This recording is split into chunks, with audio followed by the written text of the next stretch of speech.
Hola a todos, mi nombre es Santi Planet, soy doctor en Tecnologías de la Información y la Comunicación y en la clase de hoy os voy a presentar el proceso de descubrimiento de conocimiento en bases de datos.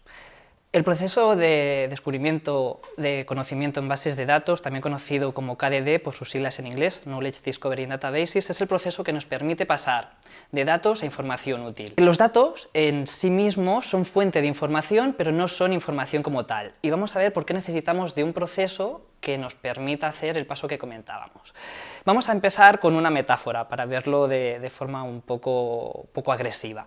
Jorge Luis Borges escribió un cuento en su momento que se llamaba La Biblioteca de Babel.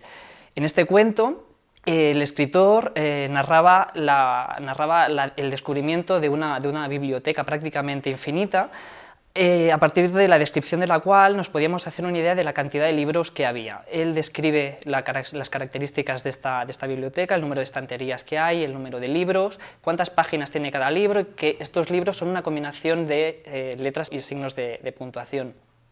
Por combinatoria, aunque él no lo dice directamente, estamos hablando de un orden de magnitud de 10 elevado a un número, una cifra superior a 1.800.000, esto es, un 1 acompañado, seguido de más de 1.800.000 ceros. Como podemos ver, esto es una cantidad muy grande de libros. Los descubridores de la biblioteca piensan que ante tal volumen de libros, aquí se puede llegar a encontrar cualquier duda existencial que haya, por ejemplo, desde el origen de la humanidad hasta el final. Lo que pasa que con un número tan grande de datos, la gente que habita en esta biblioteca comienza a dar vueltas, deambula, formula hipótesis diciendo que algunos de estos libros deben tener la solución o deben ser un catálogo de la propia biblioteca, pero son incapaces de verificar ninguna hipótesis y son incapaces de encontrar una información realmente útil. Por lo tanto, la biblioteca tiene muchos datos, pero para estos habitantes no tiene ningún tipo de información. Esto no deja de ser una metáfora de lo que sucede hoy día, en el que tenemos muchos datos y el desafío consiste en encontrar procesos que permitan dar con una información para que estos datos sean realmente de interés. Esto es una metáfora, es ficción, es verdad, pero ¿qué relación guarda con el mundo real? ¿Tiene algún significado hoy en día? Pues bien, en el año 2014, Martin Hilbert de la Universidad de California se planteó cuál era la cantidad de información que existía en el mundo. Hizo un estudio, hizo un análisis y llegó a la conclusión de que había 5 zettabytes de información en 2014. Podría parecer que 5 zettabytes de información no son muchos, pero para esto deberíamos saber bien qué es un zettabyte. Pues bien, un zettabyte es 10 elevado a 21 bytes. Para hacernos una idea, esto es un 1 seguido de 21 ceros. Dista mucho de la cantidad de información que existía en la ficción de Borges, pero para que nos hagamos una idea de la magnitud real, un zettabyte, si nosotros tuviéramos una película codificada en alta definición y ocupara un zettabyte, esta película tendría una duración de 36 millones de años. Por consiguiente, si nosotros cogiéramos los 5 zettabytes de información que decía Martin Hilbert que existían en 2014 y los codificáramos en libros, los transcribiéramos a libros, podríamos conseguir 4.500 pilas de libros, 4.500 columnas de libros apilados, cuya altura alcanzarían la distancia que separa la Tierra del Sol. Y serían 4.500 columnas, considerando que el propio autor decía que la información se duplica a una tasa de 2 años y medio, podemos ver en el año actual, 2018, esto es un volumen de información muy grande, de aquí la necesidad de este tipo de procesos. ¿Cuántos procesos podemos encontrar o cuántos procesos son los que se están manejando hoy día? Pues bien, existen varios conceptos, el proceso KDD, que es el que nos vamos a centrar en esta clase, pero existen también los conceptos de minería de datos o data mining, los conceptos de Big Data y conceptos de Business Intelligence. Es complicado muchas veces encontrar una definición específica para cada uno de estos conceptos, porque depende mucho de la referencia bibliográfica que consultemos.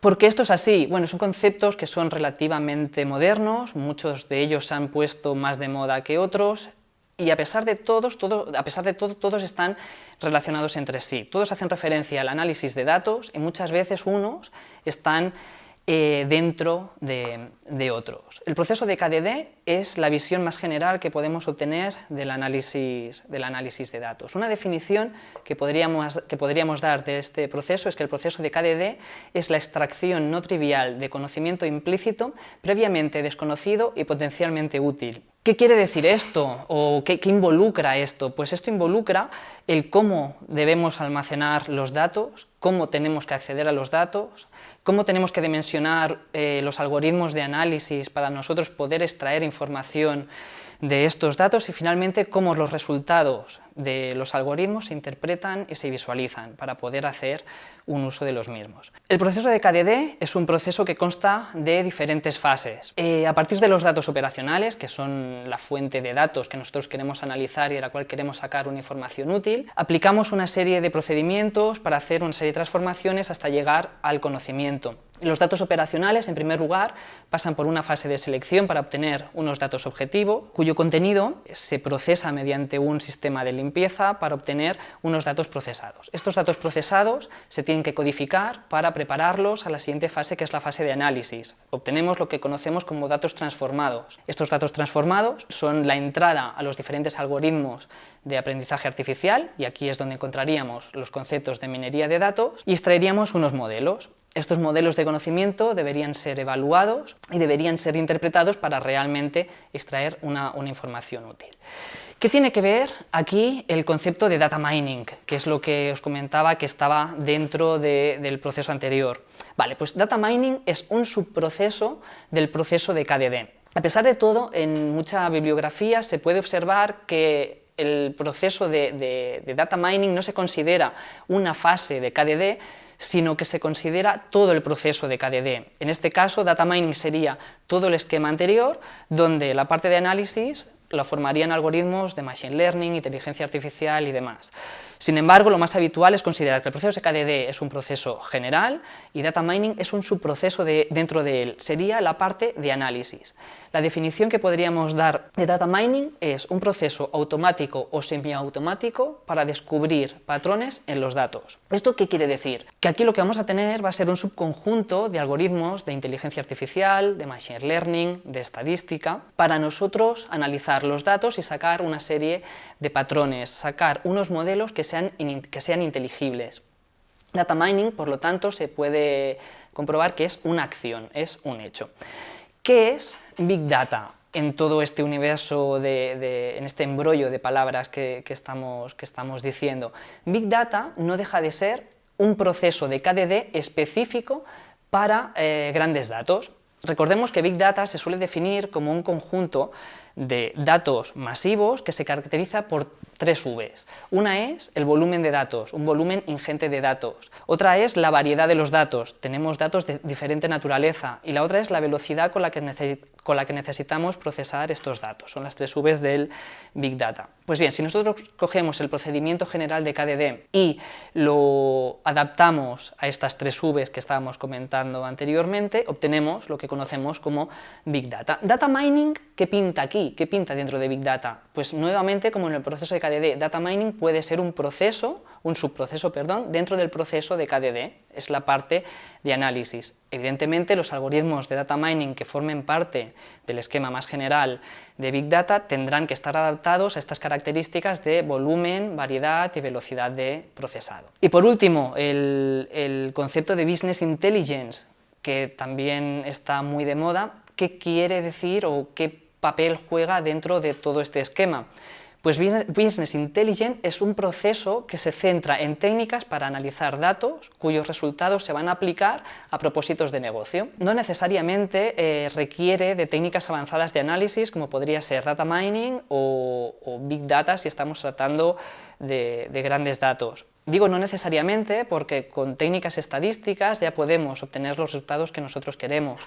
De hecho, mientras que Data Mining y Big Data intentan hacer predicciones de futuro, en Business Intelligence los resultados que obtiene suelen ser para analizar los datos y las situaciones que ya han pasado, no para hacer tanto predicciones de futuro, a pesar de que conocer el pasado nos puede ayudar para saber reconducir nuestro negocio.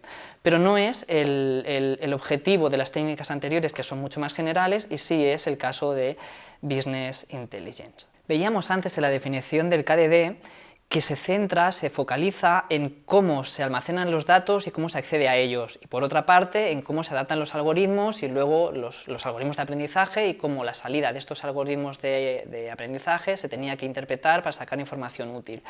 Vamos a ver ahora por un momento la parte de los datos, cómo almacenarlos y cómo acceder a ellos, y después veremos un poco cada una de las fases del proceso de KDD más en detalle. Lo primero que tenemos que tener en cuenta es que los tipos de datos pueden ser muy variados, las fuentes de datos pueden ser muy diversas. ¿Qué quiero decir con esto? Pues que nosotros podemos tener datos que sean datos de tipo bancario, por ejemplo, de cuentas corrientes, de tarjetas de crédito.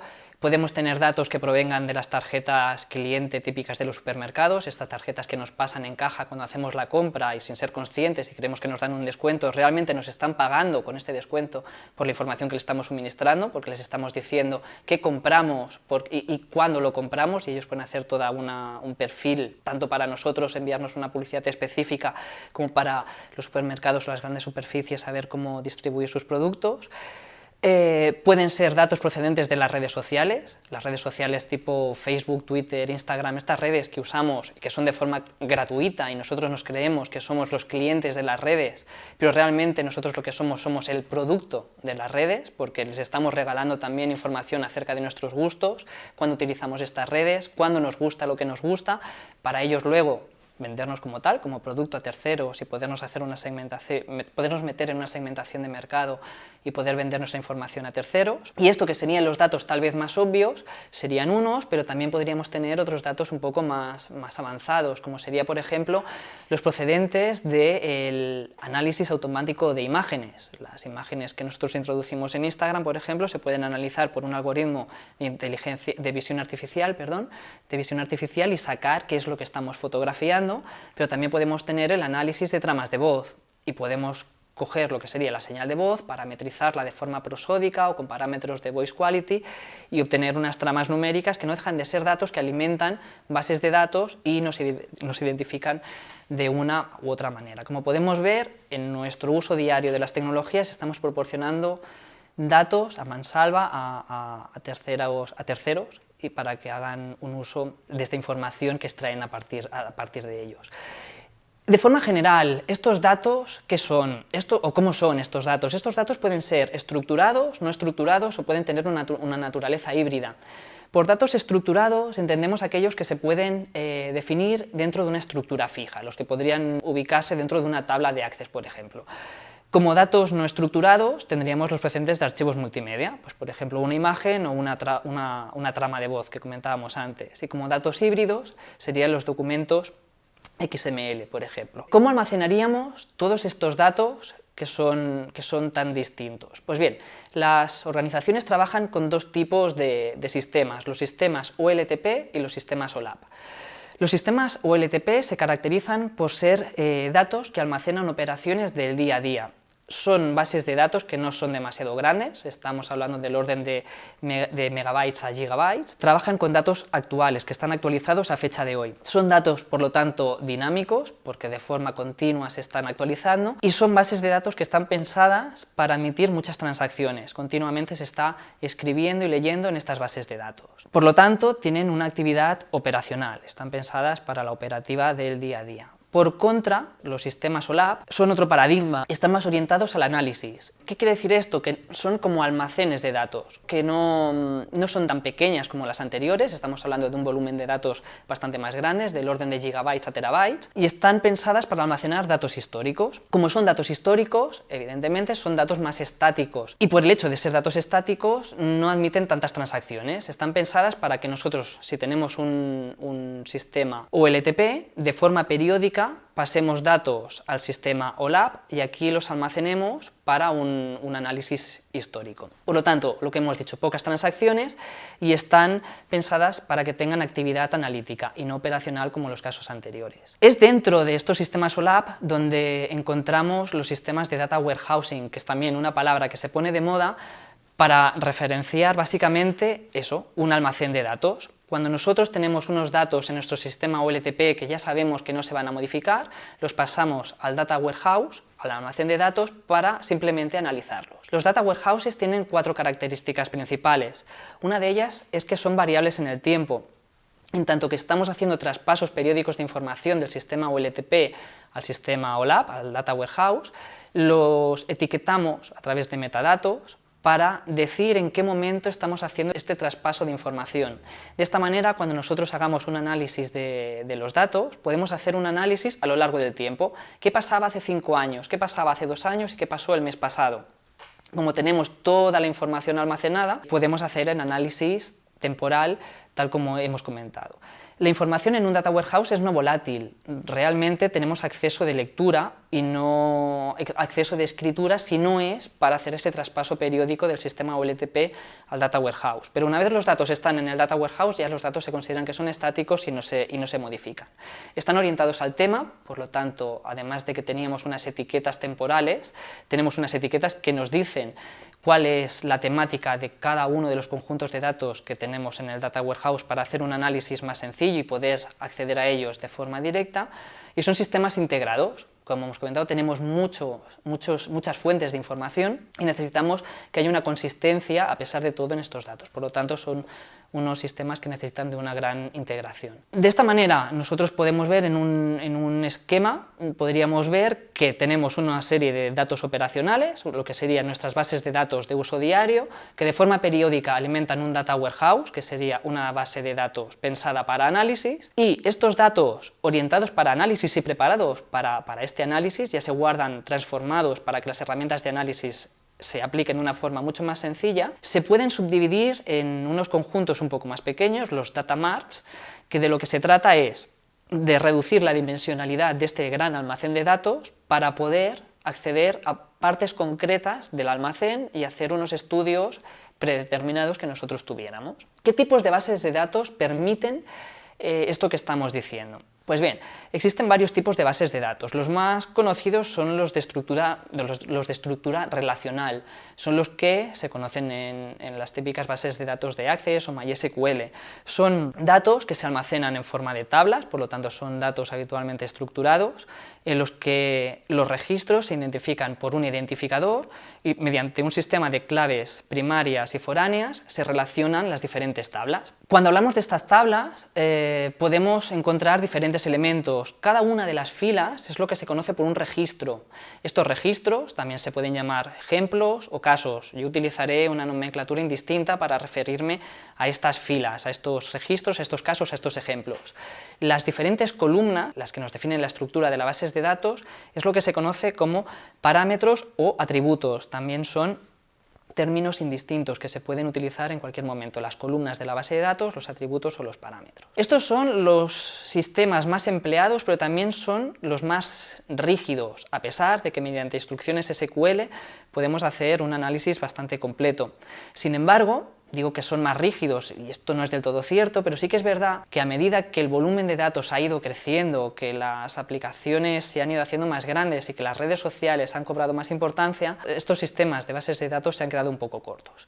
En este sentido han nacido otros sistemas, otros paradigmas, que son los sistemas no SQL, o el acrónimo de no solo SQL. Hay diferentes tipos de bases de datos que podemos encontrar aquí dentro, aunque vamos a ver unos que son los más gráficos, tal vez por decirlo así. En los sistemas no SQL podemos encontrar arquitecturas del tipo clave-valor, podemos encontrar arquitecturas documentales, arquitecturas orientadas a columnas, en las que las bases de datos no crecen por registros que son filas, no crecen en vertical, sino que crecen en horizontal.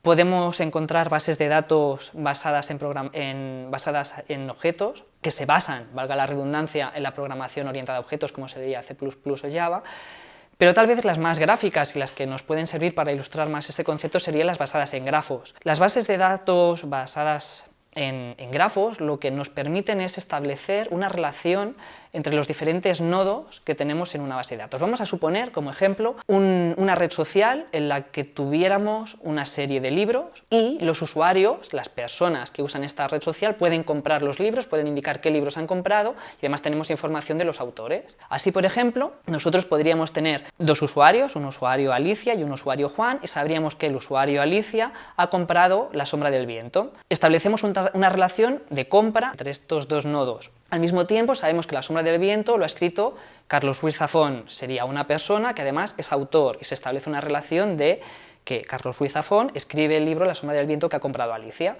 Por otra parte, Alicia ha comprado el libro It, de Stephen King, y tenemos otro usuario que es Juan, que no ha comprado It, pero sí ha comprado La sombra del viento. Por otra parte, podemos tener una relación adicional que nos indicara que el usuario Alicia y el usuario Juan están conectados entre sí. Por lo tanto, aquí, aunque tenemos un esquema muy sencillo en el que tenemos pocos nodos y pocas relaciones, de una forma muy gráfica podemos ver claramente que dos usuarios que están en contacto han comprado los mismos libros y podemos saber qué autores son los que les gustan. No quiere decir esto que esto no lo podamos obtener en una base de datos relacional. Lo que sí que es verdad es que en un sistema de este estilo, las relaciones es lo que se almacena y es lo que podemos recorrer de una forma más rápida y de una forma más visual. Vale, veíamos que el proceso de KDD hacía referencia a cómo almacenar los datos y cómo acceder a ellos. Es lo que hemos visto justo ahora en los sistemas OLTP, los sistemas OLAP, los Data Warehousing y los tipos de bases de datos que nosotros podemos tener. Vamos a ver ahora el esquema que habíamos comentado antes de KDD y vamos a ver cada una de sus fases y qué podemos realizar en cada una de ellas y cuál es su significado. Decíamos que a partir de los datos operacionales, nosotros lo primero que teníamos que hacer era una selección de datos. Bien, con la selección de datos lo que nosotros vamos a hacer es elegir qué datos son los que vamos a analizar, a partir de qué datos vamos a sacar un conocimiento. Este proceso se puede realizar de dos formas. Se puede realizar mediante una selección empírica, mediante el conocimiento previo que nosotros tengamos de los datos, y también se puede realizar mediante una selección automática, mediante unos algoritmos que analicen los datos por nosotros. Vamos a verlo con un ejemplo. Supongamos que tenemos una base de datos, que nosotros somos una editorial, y tenemos una base de datos con información de nuestros suscriptores a una serie de revistas. Tenemos diferentes tipos de revistas, tenemos los suscriptores a cada una de ellas y queremos extraer información de los perfiles de los usuarios.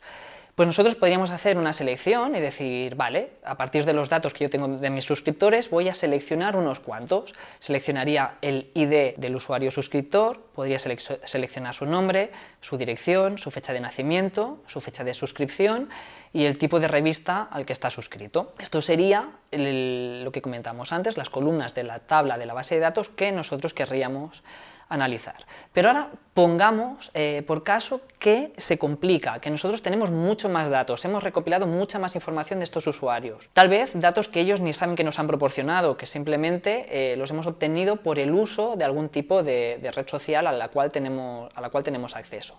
Pues bien, si nosotros tenemos muchos parámetros, muchos atributos, es verdad que podemos ver comprometida la eficiencia de los algoritmos de aprendizaje. ¿Por qué? Porque entre tal volumen de datos podemos tener datos irrelevantes y podemos tener datos redundantes. Estos datos no van a hacer más que aportarnos ruido a nuestro sistema de análisis. Y es verdad que si son muchos datos, nosotros no tenemos por qué saber a priori cuáles son los que realmente son importantes y cuáles no lo son. Existen, por lo tanto, dos herramientas de selección automática para hacer este proceso por nosotros. Los primeros son lo que se conocen como métodos de filtro. Los métodos de filtro analizan los datos en sí mismos sin tener en cuenta cuáles serán los algoritmos que nosotros estudiaremos en la fase de análisis. ¿Qué quiere decir esto? Que nosotros podemos analizar de forma automática los datos y, por ejemplo, intentar seleccionar aquellos que tengan una mayor relevancia en nuestro sistema, pero que tengan una menor redundancia, es decir, estén más correlados con el objetivo, con la información objetivo que nosotros deseamos, pero tengan una menor correlación cruzada entre ellos. Estos serían los métodos de filtro.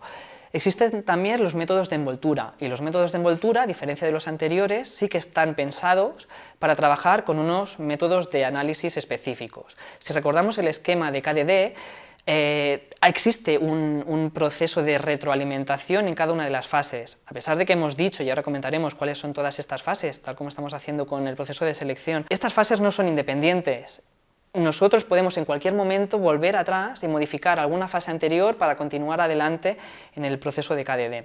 Pues si nosotros sabemos cuáles serán las herramientas de inteligencia artificial que utilizaremos para analizar los datos, es posible que nosotros ya queramos hacer una selección de los parámetros más adecuados para estos algoritmos.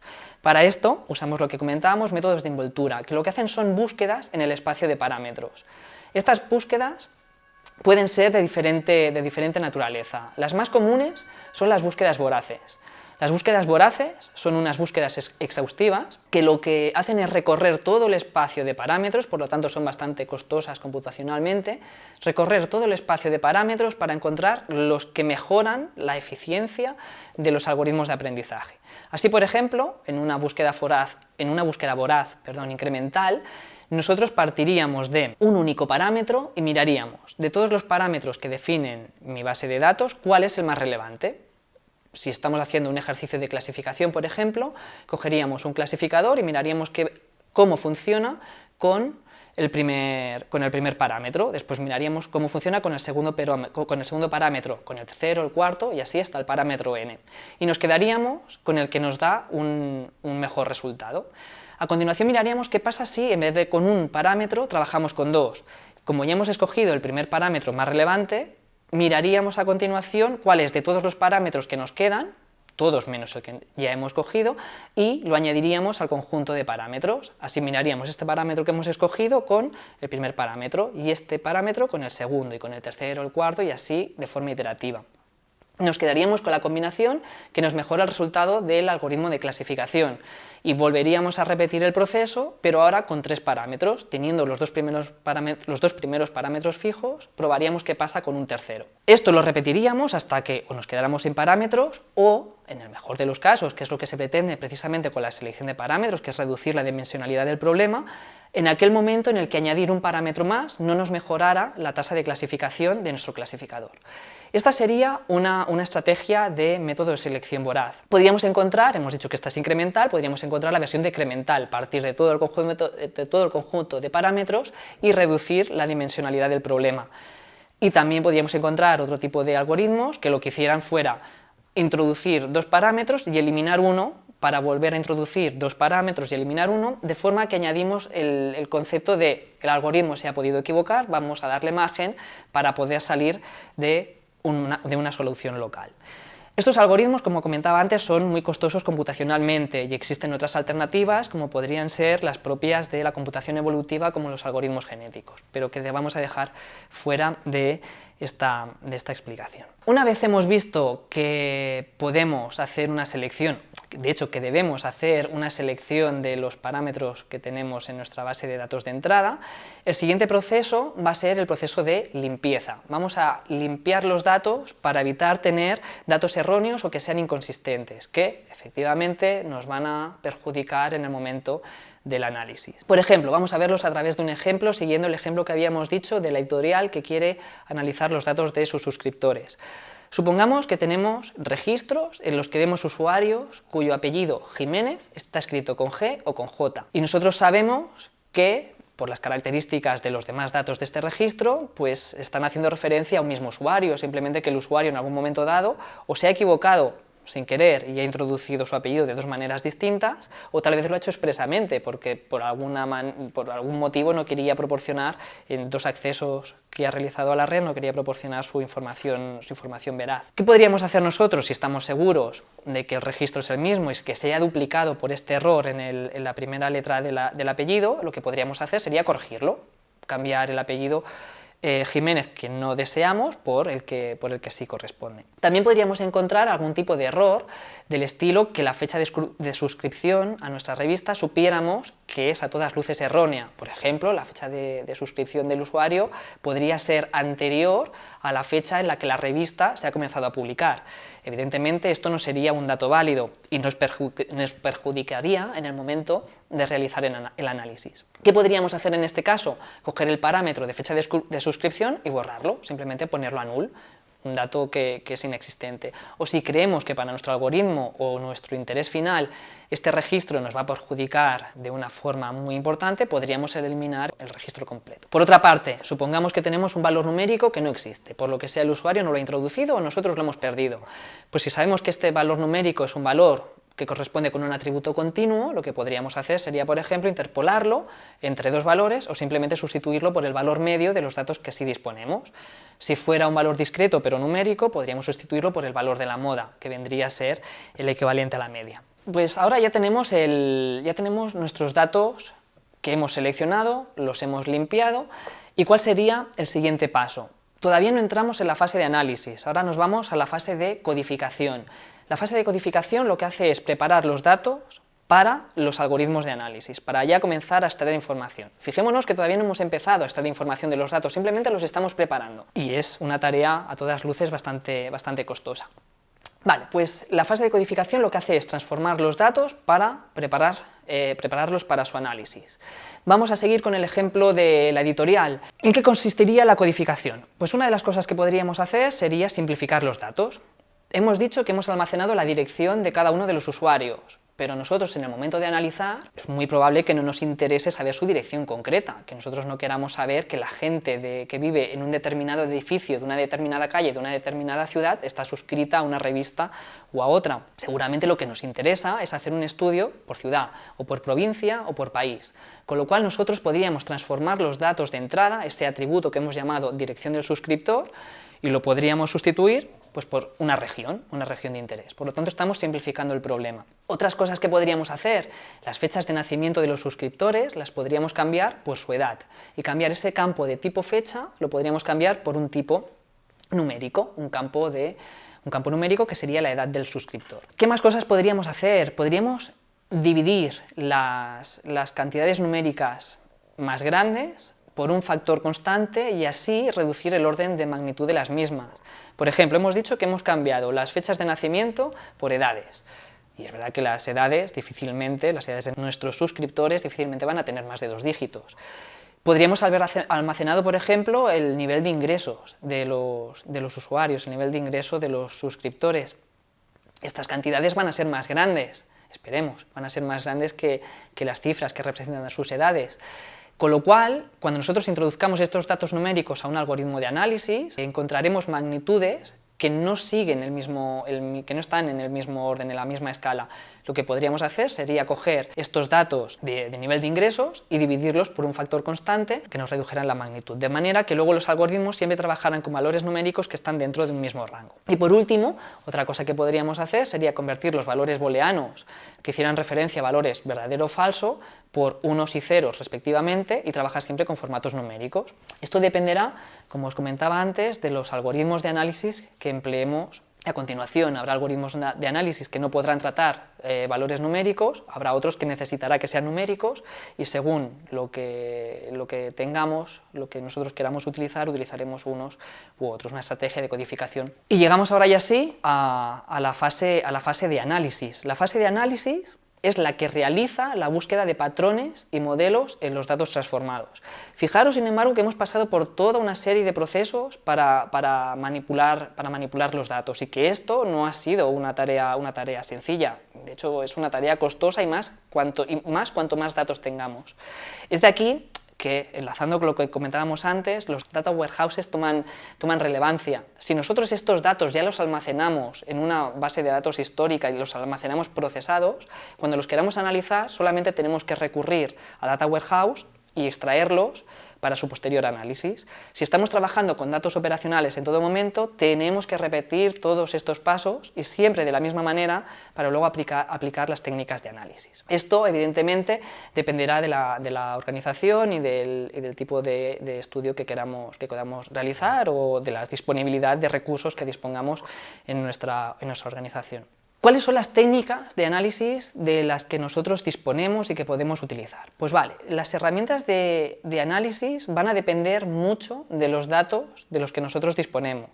Van a depender también de la información que nosotros queremos hallar. Y en general va a depender del espacio de búsqueda, porque esto no deja de ser buscar soluciones en un espacio de búsqueda definido por los casos, por las entradas, por los registros de la base de datos, y donde podemos encontrar como concepto de espacio de búsqueda el hecho de tener un problema que sea linealmente separable o no, que nosotros dibujemos nuestros casos en unos ejes bidimensionales para que nos podamos hacer una imagen gráfica de lo que tenemos y mediante una línea recta podamos hacer una clasificación. Esto sería un caso de clasificación linealmente separable. Pues bueno, en función de cómo sean nuestros datos emplearemos unas herramientas u otras y entrará aquí en juego el conocimiento que tengamos de los datos y de la información que queremos. ¿Qué tipos de herramientas disponemos para analizar? Pues las más sencillas y procedentes de las propias bases de datos, si estábamos trabajando con bases de datos relacionales, por ejemplo, serían las sentencias SQL. Las sentencias SQL serían muy útiles para hallar una información que nosotros ya intuimos. No la conocemos a ciencia cierta, pero podemos hacer unas determinadas consultas sobre nuestras tablas, combinar tablas mediante sus claves foráneas y claves primarias y poder sacar y rascar información superficial en el fondo de estas bases de datos. Podríamos emplear técnicas estadísticas, técnicas que podrían ser simplemente la media, la distribución, la moda, las varianzas, las desviaciones estándar. Depende de los datos y depende de lo que queramos analizar, pero estas técnicas estadísticas que podrían ser más sencillas o nos podrían parecer más sencillas porque son más conocidas a lo largo del tiempo, no dejan de ser muy relevantes para nuestro análisis.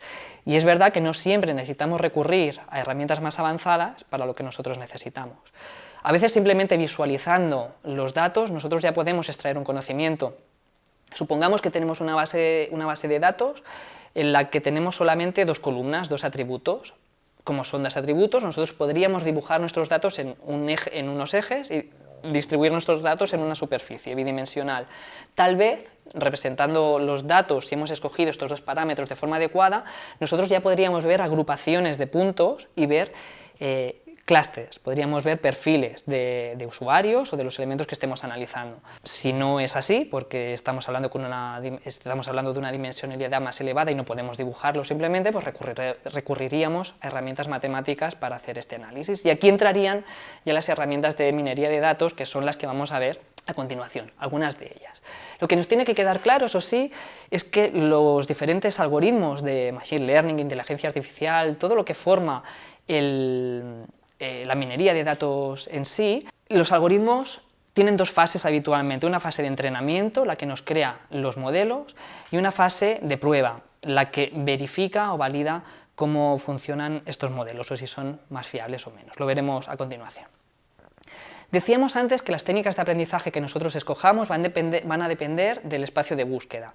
Y vamos a ilustrar esto mediante una metáfora, la metáfora del canguro en la niebla. La metáfora del canguro en la niebla nos describe un canguro que está en un terreno en el que hay una niebla muy densa, con lo cual el canguro no puede ver mucho más allá de donde él está situado. Lo que quiere hacer el canguro es alcanzar la cota más alta de ese terreno para poder ver un poco más allá.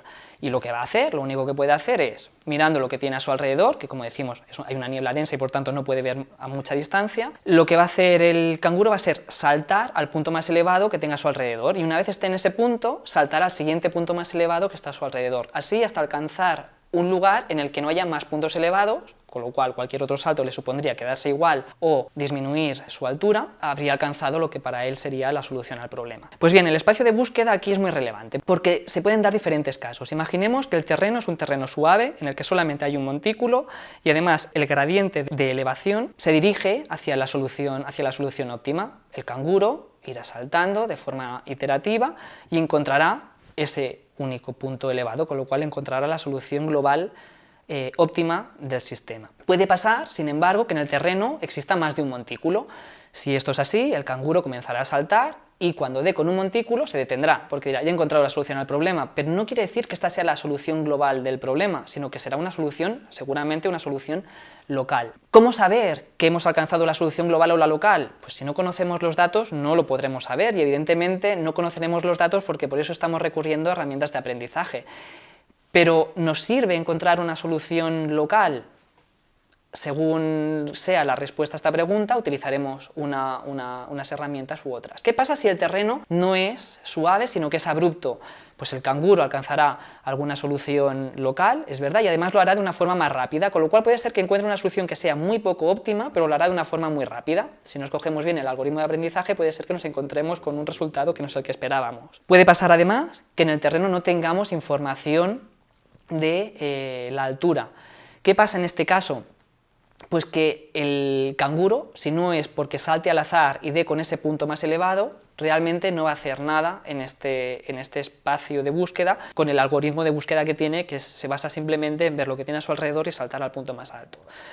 Evidentemente, ¿cuál sería la solución más óptima o cuál sería el algoritmo más óptimo para dar con el punto, con el máximo global? Pues sería tener varios canguros saltando en paralelo. Si fuera así, varios canguros encontrarían máximos locales y nos quedaríamos de todos los máximos locales con el más alto. Tal vez esa tampoco sería la solución global, porque no conocemos el conjunto de soluciones posible, por eso estamos empleando herramientas de análisis, pero sí que sería algo más eficiente que los casos anteriores. Vamos a ver algunos algoritmos concretos. Vamos a empezar desde los más sencillos a los que serían los más complejos. Los algoritmos más sencillos serían los clasificadores basados en ejemplos. Son los más sencillos porque realmente carecen de una fase de entrenamiento, no es necesario entrenar estos sistemas. Los clasificadores basados en ejemplos se conocen a menudo como los de los k vecinos más próximos, donde k es un número entero, que puede ir desde 1 hasta n, un valor cualquiera. ¿En qué consisten? Vamos a suponer que nosotros nos dibujamos nuestros datos en base a dos parámetros, y digo en base a dos parámetros para que nos podamos representar de forma gráfica estos parámetros en una superficie bidimensional. Si tuviéramos 3 parámetros, tendríamos que recurrir a la tercera dimensión y dibujaríamos una nube de puntos, pero si recurriéramos a 4 parámetros, estos algoritmos continuarían teniendo sentido, pero gráficamente, visualmente, no los podríamos ver, no podríamos ver el dibujo en la cuarta dimensión. En la cuarta dimensión, un espacio de superior dimensión a 3. Partimos de un ejemplo en el que la dimensión es 2 y vamos a suponer que tenemos muestras que pertenecen a una clase A y a una clase B. Las repartimos en el espacio y ahora nos introducen una nueva muestra de la cual desconocemos su clase. No sabemos si es A o B. Lo que haríamos sería representar de forma gráfica nuestra clase y observaríamos por una medida, por una métrica de distancia, cuál es la distancia que hay desde este nuevo caso que nosotros desconocemos su clase a los k vecinos más próximos. Si ponemos por caso que k fuera igual a 3, miraríamos los 3 vecinos más próximos a qué clase pertenecen. En nuestro ejemplo, nuestro nuevo caso está más próximo de dos vecinos, de 2 casos que son de la clase A y de un tercer caso que es de la clase B. La clase mayoritaria en este caso es la clase A y nuestro clasificador diría que nuestro caso a clasificar es de la clase A. ¿Cuál es la métrica o cuál es la inteligencia que existe detrás de estos métodos? Pues no tanto el algoritmo en sí, que es bastante sencillo, sino la métrica que nosotros empleemos para medir esta distancia. Seguramente hemos pensado todos en la distancia euclídea como la mínima distancia que existe entre 2 puntos, pero podríamos definir otras métricas, como por ejemplo la distancia Manhattan, también conocida como la distancia del taxista, que nos mediría la distancia entre 2 puntos si recorriéramos una cuadrícula, simplemente trazando líneas en horizontal y en vertical. O podríamos hacer un estudio un poco más avanzado y hacer una métrica que se basara en un cálculo de entropía, por ejemplo, un cálculo probabilístico. También sería relevante para según qué caso de estudio tuviéramos entre manos, según el conocimiento de los datos previo que nosotros tuviéramos de la información que queremos hallar. Otros algoritmos que son bastante comunes son los algoritmos de clustering. Estos algoritmos son algoritmos de agrupación, que lo que consisten es en agrupar los datos que tenemos en nuestra base de datos. Se hace en base a un centroide, a un punto, una muestra virtual seguramente, que define el conjunto, cada uno de estos grupos de datos que podemos hallar en ellos. ¿Cómo ubicar estos centroides, estos puntos que definen cada uno de los grupos? Pues los algoritmos habitualmente lo que hacen es poner un número de centroides distribuidos al azar en el espacio y irlos moviendo de forma iterativa en base a una métrica, a una función de distancia que definiremos según sean nuestros datos de entrada, como pasaba en el clasificador anterior de los k vecinos más próximos, que no necesariamente Tiene que ser, quiero decir, una distancia euclídea que sería la que pensaríamos todos en un momento dado. Nuevamente, estas agrupaciones de puntos nosotros las podemos ver en un espacio bidimensional o tridimensional y entender muy claro que los casos se agrupan en el espacio y por lo tanto hay un punto central en cada uno de estos grupos que los definen, pero si estamos hablando de bases de datos que tienen 27 columnas, por ejemplo, 27 parámetros, sería como un espacio de 27 dimensiones.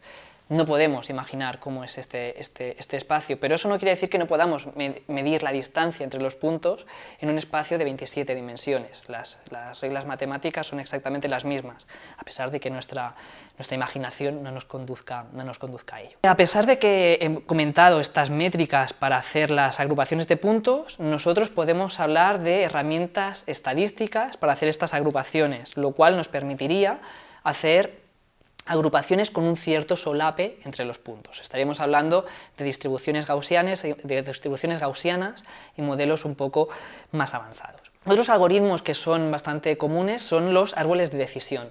Los árboles de decisión tienen eso, una estructura arbórea, una estructura formada por nodos, por ramas y por hojas, donde cada hoja asigna una clase a cada uno de los casos. Por lo tanto, son algoritmos que están orientados a una clase concreta. Lo que nos dicen es, si yo tengo un caso, lo evalúo en cada uno de los nodos y tomo una rama para ir o bien a otro nodo o bien llegar a una hoja y decir, a este caso le corresponde la clase que sea. En el ejemplo de la prescripción de lentillas, nosotros podríamos tener un primer nodo que nos dijera cuál es la producción de lágrima del paciente, ¿es reducida o es normal? Si es reducida, le diríamos que no tiene que llevar lentillas. Si es una producción de lágrima normal, llegaríamos a otro nodo y preguntaríamos, ¿tiene astigmatismo? ¿Sí o no? Si no tiene astigmatismo, diríamos, necesita unas lentillas duras. Si tiene astigmatismo, nuevamente alcanzaríamos otro nodo que nos haría otra distinción.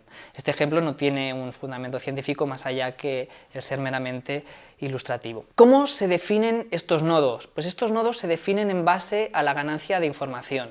Depende siempre del algoritmo para crear el árbol con el que estemos trabajando, pero habitualmente de lo que se trata es de crear nodos que consigan la máxima separación de los casos de nuestra base de datos.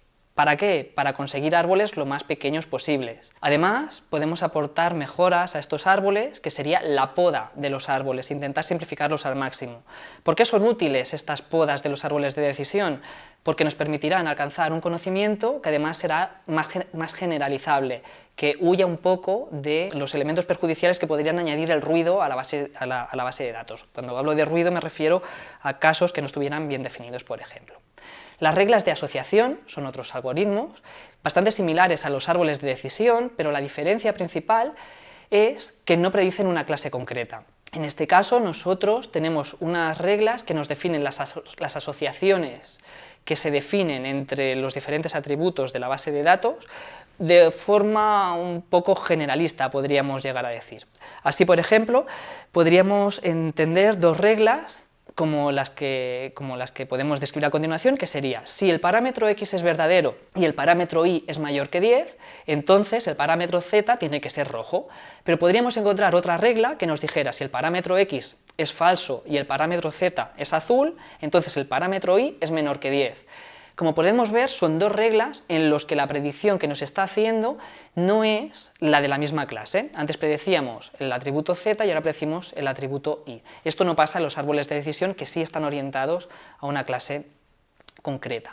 Un algoritmo más complejo, las redes neuronales. Las redes neuronales son algoritmos que lo que pretenden es emular el comportamiento del cerebro humano, pero de forma artificial. Para ello se basan en las neuronas artificiales o también llamadas perceptrones. Las neuronas artificiales, un perceptrón, es básicamente una suma ponderada de varias entradas que alimentan a un módulo que toma una decisión en base a una función no lineal. Esto parece muy complejo, dicho de esta manera, pero realmente de lo único que se trata es de hacer una suma de varias variables que están ponderadas por una serie de pesos. Una vez tenemos el resultado de esta suma ponderada, lo introducimos en una función no lineal y sacamos una conclusión. Estos sistemas, esta neurona artificial, nos permite atacar problemas que sean linealmente separables. Como decíamos antes, casos en los que hubiera una clara distinción entre las diferentes clases y de forma lineal pudiéramos hacer la separación. De forma lineal quiero decir que mediante una línea recta en el caso de 2 dimensiones, mediante un plano en el caso de 3 dimensiones o mediante un hiperplano en el caso de más de 3 dimensiones. Un hiperplano no dejaría de ser un plano tal como lo entendemos, pero en un espacio cuatridimensional, por ejemplo. No nos lo podemos imaginar, pero existe como tal. Vale, esto sería una neurona artificial, pero ¿qué es una red neuronal? Pues una red neuronal es una combinación de neuronas artificiales que se crea para atacar problemas que no son linealmente separables. En este sentido, las combinaciones de neuronas se suelen agrupar en diferentes capas, una capa de entrada, una capa oculta y una capa de salida. Esta sería una tipología básica. Puede haber otro tipo de tipologías más complejas. ¿Cómo funcionan estas redes? Pues en su arquitectura más sencilla, se conocen también como redes de retropropagación, por el algoritmo de aprendizaje que se utiliza.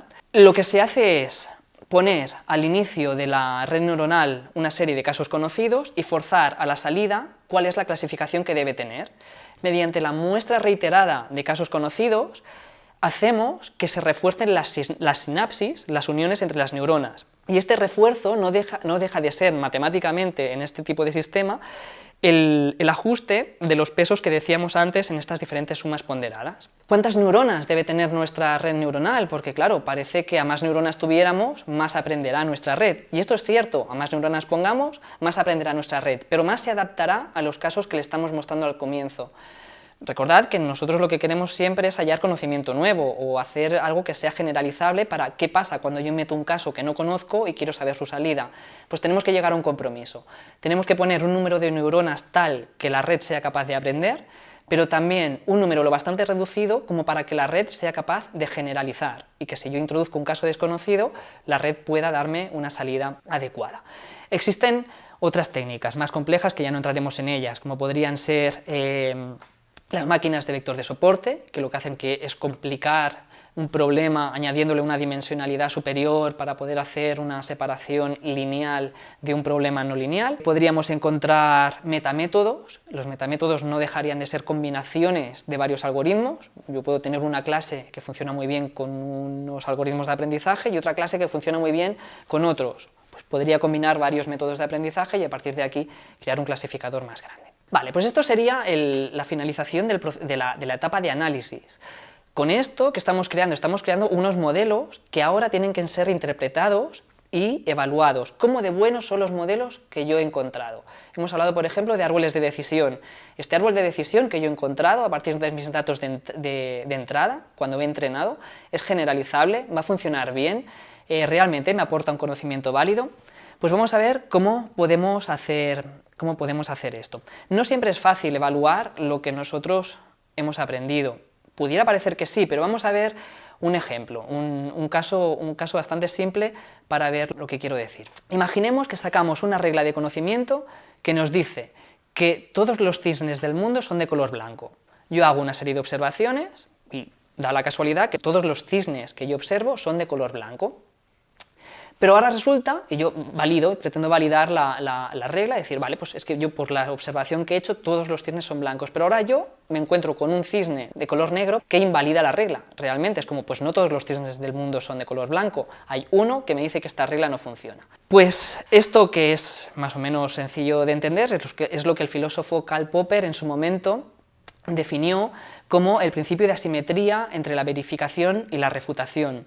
Este principio lo que dice es que una regla general nunca puede ser validada por un número finito de observaciones, pero sí que basta una única observación para refutarla. Evidentemente, nosotros no podemos pretender encontrar modelos de conocimiento que funcionen en todos los casos. Sería algo realmente, sería prácticamente imposible. Lo que sí que podemos hacer es intentar evaluar la bondad de los modelos de conocimiento que hemos hallado. Por ejemplo, un clasificador, ¿cómo de bien clasifica? ¿Cómo podemos hacer esto? Pues recordad que hemos hablado antes de la fase de entrenamiento y de la fase de prueba. Lo que yo puedo hacer es me voy a centrar en clasificadores, aunque podría ser otro tipo de algoritmo. Yo podría crear un clasificador con un conjunto de datos de entrenamiento y una vez lo tengo, decir cómo de bien funciona el árbol de decisión que yo he hallado. Podría coger los mismos datos, meterlos al árbol de decisión y comprobar si la salida es la que esperaba o no. Esto es lo más sencillo que podríamos hacer y trabajaríamos con todos los datos, tanto para entrenar como para probar. Sin embargo, esto tiene un problema, y es que nos va a dar una solución realmente optimista, nos va a decir que el sistema siempre es muy bueno. ¿Por qué? Porque estamos probando con los mismos datos que hemos utilizado para entrenar, y podríamos llegar a una conclusión errónea. Entonces podríamos pensar, vale, pues no trabajaré con los mismos datos de prueba y de entrenamiento. De todos mis datos, todos los datos que tengo en mi base de datos, voy a seleccionar unos cuantos para entrenar y unos cuantos para probar. Por ejemplo, pues no sé, el 90% de datos para entrenar y el 10% de datos para probar. No se suele coger nunca la misma cantidad de datos, la misma proporción. Sin embargo, esto presenta un problema, a pesar de ser mejor que el caso anterior, y es que si nosotros cogemos los datos al azar, podemos tener la mala suerte de entrenar con unos datos que no se corresponden con los datos que luego voy a tener para prueba. No tiene por qué pasar, pero podría suceder.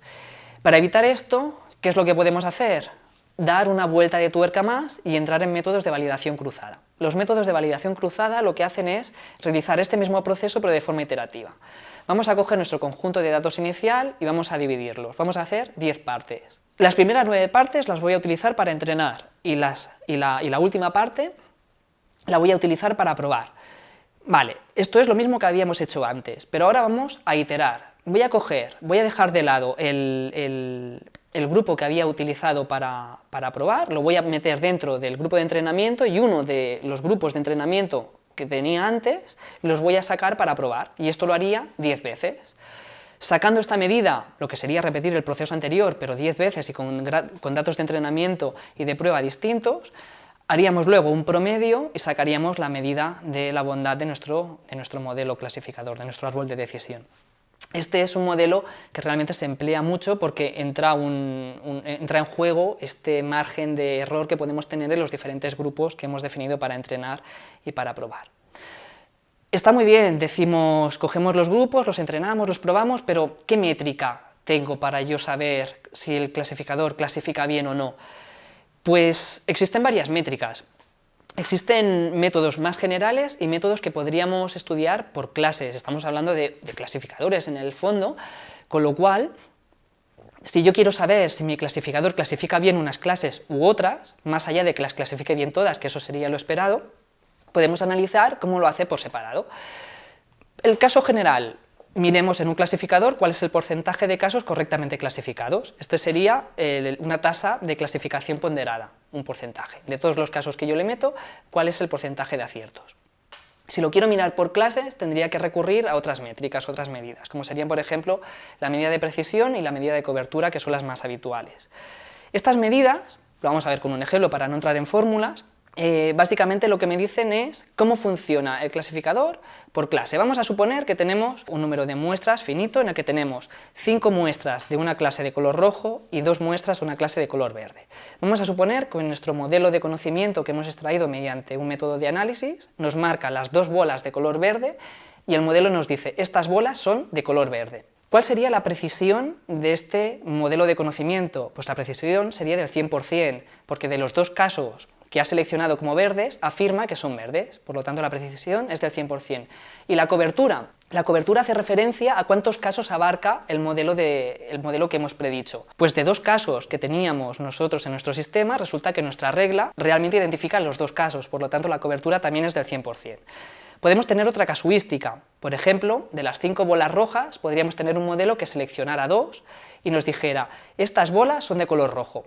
Nuevamente, la precisión en este caso sería del 100%, porque de las 2 bolas de color rojo dice que la clase que le corresponde según el modelo son el color rojo, con lo cual la precisión es del 100%, acierta en todos los casos. La cobertura, sin embargo, se ve reducida, porque teníamos 5 bolas de color rojo, pero solamente nos está seleccionando 2 de ellas. Si nos dice que estas son de color rojo, pero tenía más bolas que quedan fuera, solamente estamos determinando 2 de 5 casos, es decir, un 40% de los datos. La cobertura en este caso es menor. Y ahora veamos un último caso. Supongamos que nuestro modelo de predicción nos engloba las 2 bolas de color verde y las 3 bolas de las 5 de color rojo. Y nos dice que todas esas bolas son de color verde.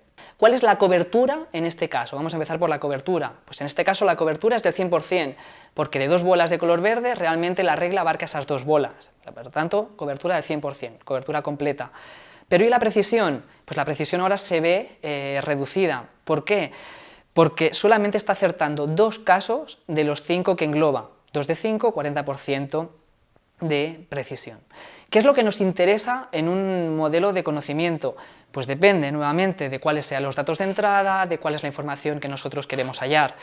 Tal vez nos interesa tener una precisión muy elevada, una cobertura más baja, que todo alcance un valor máximo, esto sería tal vez lo ideal, pero depende de lo que nosotros estemos buscando, nos interesará un caso u otro. De aquí todo el paso de conocimiento previo de los datos y tener un poco de orientación de qué es lo que queremos hallar al final. No necesariamente tenemos que saber lo que vamos a hallar al final, pero sí una orientación nos puede ser muy útil. Pues bueno, hasta aquí hemos visto el proceso de descubrimiento de conocimiento en bases de datos. Recapitulando un poco y resumiendo lo que hemos visto, vamos a ver qué son los conceptos que nos debe quedar claro de todo lo que hemos comentado. Por una parte, hemos hecho un embrollo de términos y hemos sacado que el proceso de descubrimiento de conocimiento de bases de datos, el KDD, es la visión más global de las técnicas de análisis de datos. Hemos visto que data mining es la parte de análisis dentro de este proceso de descubrimiento de conocimiento, que a veces la bibliografía se dice que es el conjunto, pero realmente lo que podemos encontrar como una definición más firme es esta parte de análisis posterior al análisis de datos. Hemos visto también que Big Data es un proceso de KDD, pero orientado a un gran volumen de datos, no solo un gran volumen de datos, sino que además sea un volumen elevado de datos, con una gran variedad y que haya de ser procesado a una alta velocidad. Y además estos datos no tienen por qué ser necesariamente estructurados, por lo tanto, las herramientas de data mining que nosotros aplicáramos, si es que aplicamos alguna, tendrá que estar adaptada a estas características. Hemos visto también la importancia de procesar los datos antes de analizarlos, para eliminar redundancias, para eliminar datos irrelevantes, para poder codificarlos y transformarlos para que nuestros algoritmos puedan procesarlos de forma adecuada. Toda esta fase previa que un data warehousing, por ejemplo, podría ayudarnos, no tenemos por qué disponer de este almacén de datos, lo podemos realizar en cada parte del estudio, pero sí que es importante que lo definamos bien y que seamos conscientes de lo que estamos haciendo y consistentes en la manera de trabajar siempre, para luego poder hacer comparaciones entre distintos modelos. Por último, no por último, pero sí casi, la importancia de elegir las herramientas adecuadas en base de los datos que tenemos a la entrada, de la información que buscamos y del espacio de búsqueda en general. Y ahora sí, por último, la importancia de evaluar los modelos. No nos podemos quedar simplemente con los modelos que hemos obtenido sin dar una medida de la fiabilidad de lo que hemos conseguido, del conocimiento que hemos hallado. Y para esto hemos hablado pues, de las técnicas de validación cruzada y de los datos de entrenamiento y prueba y diferentes métricas. Hemos visto precisión y cobertura, que no son las únicas, pero sí pueden ser las más interesantes para hacer un procesado, un análisis por clase. Y hasta aquí la explicación del proceso de descubrimiento de conocimiento en base de datos. Muchas gracias por vuestra atención y nos vemos en otra clase, en otro vídeo.